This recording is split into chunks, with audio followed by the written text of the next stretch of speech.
ఉంటారు చాలామంది. సో అయితే అక్కడి నుంచి మనకి ఎక్కడికి మనం ఈ క్యాథలిక్ సంఘాలు ఇవన్నీ సంఘాలు కూడా సిద్ధాంతాలు అంటే బైబిల్ అప్పుడు వాళ్ళకి వచ్చిందనమాట. జస్ట్ బైబిల్ అనేది ఫుల్ ఫిక్స్డ్గా వాళ్ళకి ఇచ్చింది. వచ్చినప్పుడు వాళ్ళు కొన్ని అప్పుడు చదవడం మొదలుపెట్టారు. కొన్ని వాటిని తీసుకుని చేసి ఒక్కొక్కరు ఒక్కొక్క డినామినేషన్ పట్టుకెళ్ళిపోయారు. ఎలా ఒక 30,000 డినామినేషన్లు వస్తాయి. ఏది ఉపయోగపడలేదు నిజానికి. అన్నీ ఏదో ఒకటి సాకుతో ఉండిపోయాయి అనమాట. ప్రతి ఒక్కరు మాత్రం యేసు ప్రభువుని ఖచ్చితంగా నమ్ముతారు. ఇది మాత్రం డ్యామ్ షూర్.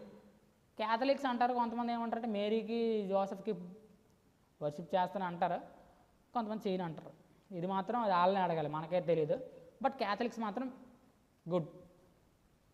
అండ్ తర్వాత మనకి మతంకి ఎలా మారింది ఇప్పుడు మోడర్న్ ప్రపంచం అంటే మోడర్న్ యుగంలో ఎలా అయిపోయిందంటే మొత్తం లౌదోక్య సంఘం అనమాట. మనది మొత్తం 7 సంఘాలు ఉంటాయి ప్రకటన గ్రంథంలో. మనది లౌదోక్య సంఘం.